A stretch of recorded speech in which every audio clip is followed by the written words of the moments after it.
लहराएगा अब तिरंगा सारे आसमान पर, भारत का ही नाम होगा सबकी जुबान पर। ले लेंगे उसकी जान या खेलेंगे अपनी जान पर, कोई जो उठाएगा आंख हिंदुस्तान पर। जय हिंद, नमस्कार। आप जुड़ गए हैं वर्चुअल क्लासरूम से। मैं वंदना सिंह आप सबके साथ आज राष्ट्र ध्वज तिरंगे से संबंधित कुछ बातें शेयर करने आई हूँ। 15 अगस्त, 26 जनवरी, 2 अक्टूबर, स्वतंत्रता दिवस, गणतंत्र दिवस, गांधी जयंती, ये तो हम सभी को याद रहता है। लेकिन 22 जुलाई ध्वज अंगीकरण दिवस कितने लोगों को याद रहता है? परसेंटेज काफ़ी कम होगा। 22 जुलाई 1947 को पूर्ण समर्थन के साथ तिरंगे को राष्ट्रीय ध्वज के रूप में अपनाया गया। तब से इस दिन को ध्वज अंगीकरण दिवस के रूप में मनाया जाता है। चलिए अब अपने देश के इस राष्ट्र ध्वज तिरंगे की नींव कैसे पड़ी, कुछ इसके बारे में भी चर्चा करते हैं। राष्ट्रीय एकता की पताका तिरंगा, जिन्होंने देश को एक सूत्र में बांध दिया, उस महान व्यक्ति के बारे में कुछ बातें करते हैं। लगभग 5 सालों के गहन अध्ययन के बाद तिरंगे की डिजाइन तैयार करने वाले महान स्वतंत्रता सेनानी व कृषि विज्ञानी पिंगली वेंकैया थे। किसी भी राष्ट्रीय उत्सव पर जब तिरंगा झंडा फहराता दिखता है, चाहे वो लाल किले पर हो या किसी सरकारी ऑफिस में हो या विद्यालय में ही क्यों न हो, जब जब तिरंगा झंडा फहराता है, हर भारतीय गर्व और जोश का स्पंदन महसूस अवश्य करता है। महान स्वतंत्रता सेनानी पिंगली वेंकैया ने अपनी दूरदृष्टि से भारत के ध्वज की अहमियत को समझा और तमाम कसौटियों पर कसते हुए इसे तैयार भी किया। ऐसे महान व्यक्ति के जीवन के बारे में जो भी जानकारी उपलब्ध है, आज इस वर्चुअल क्लासरूम में मैं आप सबके साथ शेयर करती हूँ। आंध्र प्रदेश के मछलीपट्टनम में जन्मे पिंगली वेंकैया महान स्वतंत्रता सेनानी व कृषि विज्ञानी थे।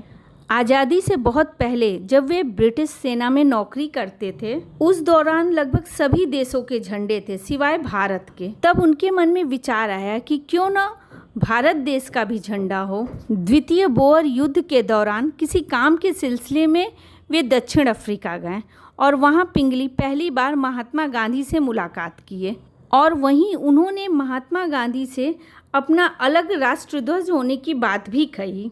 महात्मा गांधी से पिंगली की मुलाकात बहुत ही प्रभावी रही। फलस्वरूप उन्होंने अंग्रेज़ों की नौकरी छोड़ दी। गांधी जी को पिंगली का यह विचार बेहद पसंद आया और यहीं से पिंगली ने झंडा तैयार करने की दिशा में काम शुरू कर दिया। उन्होंने करीब 30 देशों के राष्ट्रीय ध्वज के बारे में खूब जांच पड़ताल की और इस कार्य में उन्हें लगभग 5 साल लग गया और तब जाकर तिरंगे का डिज़ाइन तैयार हुआ। हालांकि देश में पहले भी कई ध्वज मौजूद थे, मगर पिंगली एक ऐसा ध्वज चाहते थे जो पूरे राष्ट्र को एक सूत्र में बांध कर रखे, जो राष्ट्रीय एकता का प्रतीक हो। पिंगली चाहते थे कि ध्वज सर्वधर्म समभाव का प्रतीक हो।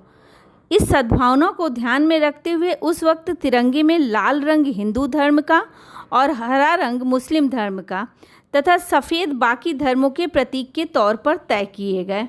बीच में चरखे को जगह दी गई। गांधी जी को तिरंगे का यह विचार और डिज़ाइन काफ़ी पसंद आया। उनके अनुसार चरखा आत्मनिर्भरता का प्रतीक था। बाद में इस डिज़ाइन में संशोधन करते हुए लाल रंग की जगह केसरिया और चरखे की जगह 24 तीलियों वाले अशोक चक्र को स्थान दिया गया।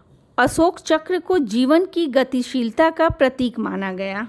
इन सभी परिवर्तन के साथ 22 जुलाई 1947 को संविधान सभा में तिरंगे को राष्ट्रीय ध्वज के तौर पर अपना लिया गया। तिरंगा देश की अहिंसा और एकता का प्रतीक बन गया। इसे सभी धर्मों का प्रतिनिधित्व करने वाला माना जाने लगा। देश के लिए ऐसे महान कार्य करने वाले, ऐसे महान विचार रखने वाले पिंगली वेंकैया को इतिहास के कोने में भुला दिया गया। इनकी मृत्यु 4 जुलाई 1963 को गुमनामी में ही खोकर हो गई। वर्ष 2009 में जब पिंगली वेंकैया के नाम का डाक टिकट जारी किया गया, तब देशवासियों को इनके बारे में ज्ञात हुआ। उस महान व्यक्ति को हम सभी नमन करते हैं। कानूनी तौर पर भारत का राष्ट्रीय ध्वज खादी से ही बनाया जाना चाहिए। भारत के राष्ट्रीय ध्वज को बनाने का अधिकार खादी विकास एवं ग्रामोद्योग आयोग को है। तिरंगे के डिज़ाइन और निर्माण को भारतीय मानक ब्यूरो द्वारा विनियमित किया जाता है। 26 जनवरी 2002 को भारतीय ध्वज संहिता में संशोधन किया गया और स्वतंत्रता के कई वर्ष बाद भारतीय नागरिकों को घर, कार्यालयों और फैक्ट्री आदि में न केवल राष्ट्रीय दिवसों पर बल्कि किसी भी दिन बिना किसी रुकावट के तिरंगा फहराने की अनुमति मिल गई। अब भारतीय नागरिक राष्ट्रीय झंडे को कहीं भी और कभी भी फहरा सकते हैं, लेकिन वे ध्वज संहिता को कठोरतापूर्वक पालन अवश्य करें और तिरंगे की शान में कोई कमी न आने दें। भारतीय ध्वज संहिता 2002 को 3 भागों में बांटा गया है। सबसे पहले भाग में राष्ट्रीय ध्वज के सामान्य विवरण, दूसरे भाग में जनता, निजी संगठनों, शैक्षिक संस्थानों आदि के सदस्यों द्वारा राष्ट्रीय ध्वज के प्रदर्शन के नियम और तीसरे भाग में केंद्रीय और राज्य सरकारों व उनके संगठनों और एजेंसियों द्वारा राष्ट्रीय ध्वज के प्रदर्शन के विषय में बताया गया है। आई होप वीडियो आपको पसंद आया होगा। So hit the like button. Please don't forget share and subscribe.